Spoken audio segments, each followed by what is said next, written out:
Good day, everybody, and welcome to another edition of the Military and Foreign Affairs Network. I am your host, the voice of reason.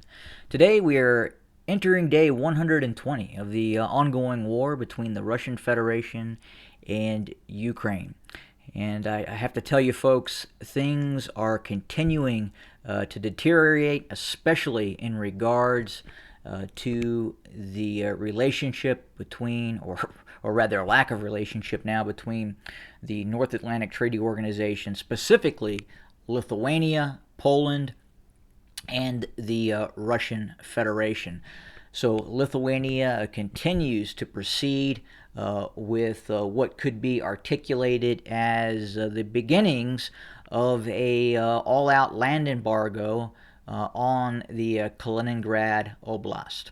And what I wanted to do just real quick is change our map setting here so you, the viewer, can see what we're talking about. So this map that you're looking at was a Russian force disposition map that shows where Russian forces are located. Now, this was prior to the onset of current hostilities. So a lot of this information obviously is much different, as a lot of these Russian units have been brought down and are currently operating within the confines of Ukraine at this point. However, this map also gives you a fairly good idea of what sort of Russian military apparatus is inside of the Kaliningrad Oblast. So again, if you're not familiar with this area here where my cursor is circling is actually part of Russia. It was seized after World War II. It was originally East Prussia, and given its warm water port status in the Baltic Sea, the Russians seized control of it, evicted nearly 2 million Germans from this locale, and have since populated it with Russian speakers. And it has been that way since World War II. And it can be very difficult for the Kaliningrad Oblast to be supplied, especially if you have embargoes. Because if you have embargoes, then the only real way that Russia can support the Kaliningrad pocket or oblast is via sea route, meaning bringing in crucial supplies to Kaliningrad, or flying in the supplies. But both of those methods simply are not as good as via the railway method that Russia had been using to supply Kaliningrad. Now you have to understand that there were very specific treaties in place that would prevent Lithuania, when Lithuania became a independent nation state. Russia was very specific in wanting to secure rights to move a rail transport into Kaliningrad. And what is very, very concerning, Lithuania, under the guise of these economic sanctions, which have been instituted against the Russian Federation, are now using that as a pretext to cut off rail transport in a large amount of rail transport into the Russian Federation. And I think kind of the modus operandi of the North Atlantic Treaty Organization, you can expect, I would say at some point, a full-on embargo or blockade of the Kaliningrad Oblast. Now, what is going to be Russia's response? That is something that is going to be very difficult for the Russian Federation to swallow if, in fact, a full-on blockade is instituted by Lithuania, by proxy, by the North Atlantic Treaty Organization. And if you look, you're looking at a roughly a 60-kilometer journey from Belarusia to Kaliningrad, and there has been many military analytical type of war games that have taken place that indicate that one of Russia's key goals on the outbreak of hostilities between NATO and Russia would be to secure some sort of land corridor along the Suwalki Gap. There's a town in Poland, Suwalki, and that is why it is called the Suwalki Gap. Not that there would be a offensive operation in this direction towards Poland, but more or less a operation by Russian forces that could obtain a land corridor between Belarusia and the Kaliningrad region. Now, Russia has upgraded its defense posture over the last few years to include putting in a full-strength mechanized infantry division. So Russia has upgraded some of the independent brigades that were located in the Kaliningrad Oblast and have created the 18th Mechanized Division that is now located in this area of operations. Specifically, there is a tank regiment. There is the 79th Mechanized Regiment, a independent reconnaissance battalion attached to the 18th Mechanized Division. There may be additional units that are not given on this map that could be present. Obviously, this information here says division forces not shown on map, 275th Mechanized Regiment and 280th Mechanized Regiment in the process of establishment in 2021. So the actual force construct of this division presently is difficult to ascertain. Additionally, there is a independent 7th Mechanized Regiment, so you have probably right now a understrength mechanized division, and then a full-strength 7th Mechanized Regiment. We believe also that these Marine units, such as the 336th Naval Infantry Brigade, has been in fact moved and is now deployed against Ukrainian forces in the ongoing conflict. So very likely the Special Forces units of the Baltic Sea Fleet and the 336th Naval Infantry Brigade have been deployed to fight against the Ukrainians. But again, Lithuania does not have a very large military. It is nowhere near the size and capabilities of the Ukrainian military.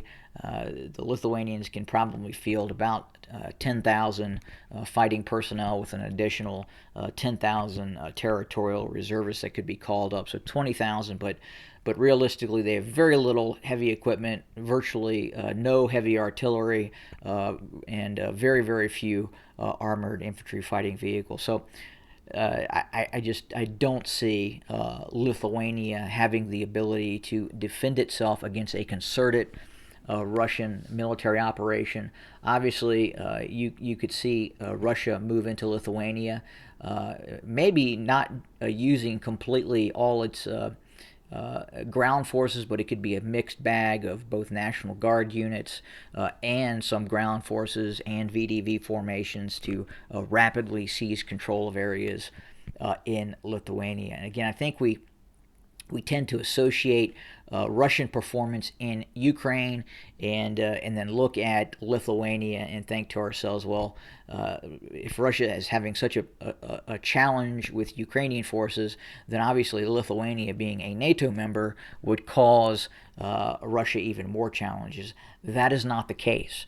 It is simply not the case, and you cannot compare. You can compare and contrast the two, but you cannot compare the two in terms of military capabilities. The Ukrainian military capability is on par outside of air forces, but their air defense network was probably even more greater than what you would see in Poland, and obviously their ground forces, meaning the Ukrainians, were larger than both Poland and Germany combined. So very, very large force, and you just cannot compare with what you're seeing in Ukraine right now to what Russia, if it decided to do against Lithuania, in terms of what that would actually look like. And folks, we're heading down that road right now. And the blockade that Lithuania looks to establish against the Russian Federation is audacious, and I would say at this point could lead to some serious responses by Russia. Now, what does that look like? Very, very difficult to say at this point. I would not rule out the military option. While remote, it is absolutely on the table for the Russian Federation, and at that point, if we see those sorts of hostilities, then Kremlin leadership could then say we are now formally at war with the North Atlantic Treaty Organization, which a lot of members of senior Russian leadership sees that right now as a current situation in terms of the amount of support that NATO is given to Ukrainian forces. But let's go back over to the deep state map here real quick, and yeah, that's switched over. And again, we've seen some recent territorial changes in the ongoing conflict. Obviously, this pocket on Ukrainian forces is continuing to tighten in a very, very dramatic way. And if I go back just a few days where you, the viewer, can see the gains that have been attained by Russian forces. So this is back to June 21st. So obviously we had seen an envelopment of Ukrainian forces in the what you could call the Zolot pocket. This pocket has since collapsed. Ukrainian forces have reportedly retreated from this area, and if we kind of fast forward from June 21st to present time, you can see this pocket collapse, and Russian forces continue to advance, now joining with the main body of naval infantry and ground forces operating out of Popasna. So right now, the Russians are continuing to advance. They now have established a fairly broad front running from Severodonetsk all the way down towards Horlovika. And Russian artillery continues to pummel Ukrainian forces daily with the expenditure of anywhere between 50 and 70,000 artillery rounds per day being fired at Ukrainian forces. It is just a devastating attack that we are continuing to see by Russian forces. Additionally, we could be seeing preparatory work for an eventual move towards Kharkov. I believe at some point this is going to be a renewed objective by Russian forces. I just cannot see Russia ending said operation without seizing Kharkov. I think it was a crucial military objective at the start of the operation, but Russia wants to finish off Ukrainian forces in the southeastern Donbass sector around Severodonetsk, Sloviansk, Kramatorsk, Bakhmut, prior to moving back towards Kharkov, which I anticipate could occur later on. Obviously, we've heard reports that Russia may start to focus on targets such as Zaporizhia or Odessa. I think Odessa is probably going to be last on the table. I don't think it would be strategically prudent for Russian forces to move towards Odessa at this stage. It would take quite a bit of force movements by Russia to facilitate that operation against Odessa. And I think first on the table right now is going to be seizing control of the rest of Luhansk and Donetsk, and obviously Sloviansk, Kramatorsk. Then we will probably see a move towards Kharkov. What happens after that? Difficult to say at this point. But if we look over at the force deployment map, now please understand this map has not been updated. It does not show the collapse of the pocket near Zolot, and but this does give you is a pretty good. It does show you the force construct of Ukrainian forces in this area that are at risk of being completely crushed in this what has become basically a inverted salient for Ukrainian forces in this area here. And you have right now 1, 2, 3, 4, 5, 6, 7, 8, 9, 10, 11, and you could maybe count that 12. So you have 12 Ukrainian brigades now operating in this Severodonetsk, Lysychansk, Bakhmut triangle that are just being pummeled daily by Russian forces. There are probably additional units and additional territorial units that have been moved into this area as well. I believe right now the Ukrainians are probably establishing fallback lines just to the west of the main M3 highway that they will probably establish as eventually this pocket is going to collapse. And if the Ukrainians don't get those forces out of there, they're going to suffer a great destruction of its forces in this area. And right now, those forces, as we speak, are not doing well in terms of continued attacks by Russian forces. Additionally, we are seeing that the Ukrainians did mount this limited offensive operation down the M14 highway towards Kherson.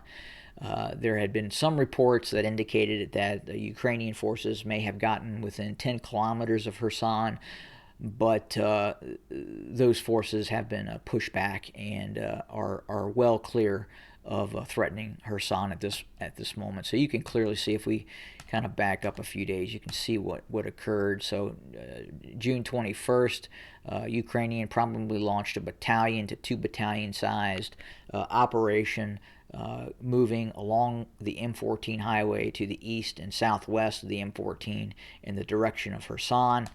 It created a bulge. Russia counterattacks, and then we're have been pushed back since. But that is the current status in that area of operations, and we'll continue to monitor that very, very closely. But right now, it's really the concerted effort by Russian forces is within the Sloviansk, Severodonetsk, Bakhmut triangle, and continuing to push and tighten its grip and continue the destruction of Ukrainian forces in this very, very large pocket.